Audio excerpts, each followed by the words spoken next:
కార్మిక హక్కులను కాలరాస్తున్న కేంద్ర రాష్ట్ర ప్రభుత్వాల మొండి వైఖరిని నిరసిస్తూ ఈ నెల 20న చేపట్టిన సమ్మెను వాయిదా పడిన కారణంగా జిల్లా కలెక్టరేట్ల వద్ద ధర్నాలు నిర్వహిస్తున్నట్లు ఐఎఫ్టియు రాష్ట్ర ఉపాధ్యక్షులు జె వెంకటేశ్వరరావు తెలిపారు. భారత కార్మిక సంఘాల సమైక్య ఐఎఫ్టియు ఉమ్మడి తూర్పుగోదావరి జిల్లా జనరల్ బాడీ సమావేశం ఆదివారం కచేరీపేటలో గల ఐఎఫ్టియు జిల్లా ఆఫీసులో జరిగింది.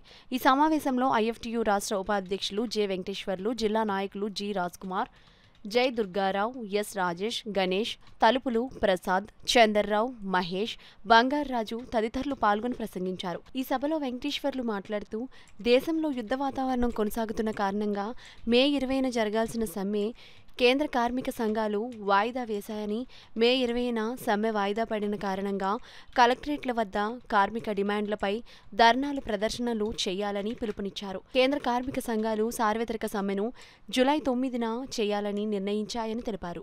Anganwadi, ASHA, mid day meal వంటి స్కీమ్ వర్కర్ని ప్రభుత్వ ఉద్యోగులుగా గుర్తించాలని చెప్పేసి మేము డిమాండ్ చేస్తా ఉన్నాం.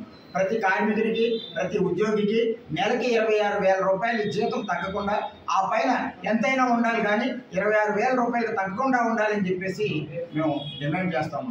ఏదైతే ప్రైవేటీకరణని ప్రభుత్వాలు ప్రోత్సహిస్తున్నాయో ఈ ప్రైవేటీకరణని మేము తీవ్రంగా వ్యతిరేకిస్తూ ఉన్నాం.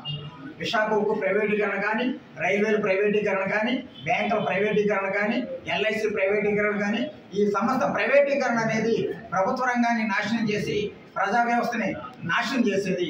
ఈ ప్రైవేటీకరణ విధానాలు బాగుంటాయి. ప్రైవేటీకరణ చేయడం అని అంటే పెట్టుబడిదారులకి, కార్పొరేట్ శక్తులకి గూడుగుం చేయడం, దేశాన్ని లూటీ చేసుకోవడానికి అవకాశం కల్పించడం. మేము ప్రభుత్వాన్ని ప్రశ్నిస్తూ ఉన్నాం, కేంద్ర రాష్ట్ర ప్రభుత్వాన్ని ప్రశ్నిస్తూ ఉన్నాం. నిరుద్యోగం పెరుగుతుంది, పేదరికం పెరుగుతుంది, అసమానతలు పెరుగుతున్నాయి, విద్య లేదు, వైద్యం లేదు. ఇవన్నీ కూడా ప్రైవేట్ పరం చేసుకుంటూ పోతూ ప్రజల మీద పన్నుల భారం పెంచుతూ ఉన్నారు, ధరల భారం పెంచుతూ ఉన్నారు, జిఎస్టీ భారాలు పెంచుతూ ఉన్నారు, ప్రజల్ని అన్ని రకాలుగా లూటీ చేసుకోవడానికి అవకాశాలు కల్పిస్తూ ఉన్నారు. మీకు సిగ్గు ఎక్కువ ఉందా అని చెప్పేసి కేంద్ర రాష్ట్ర ప్రభుత్వాలని ప్రశ్నిస్తూ ఉన్నాం. ఈ దేశం కోసం పనిచేయండి, దేశ ప్రజల కోసం పనిచేయండి, కార్మికుల కోసం పనిచేయండి, రైతుల కోసం పనిచేయండి. రైతులకు పండించిన పంటలకు గిట్టుబాటు ధర ఇవ్వట్లేదు, సబ్సిడీ ఇవ్వట్లేదు, రైతాంగానికి నష్టపరిహారం చెల్లించట్లేదు, అనేక రకాలుగా రైతాంగాన్ని వేధిస్తూ ఉన్నారు. 3 నల్ల చట్టాలు రద్దు చేసుకోవడం కోసం సంవత్సరం పోరాడితే వాటిని రద్దు చేశారు. ఆ సందర్భంగా ఇచ్చిన హామీలను కూడా అమలు చేయట్లేదు.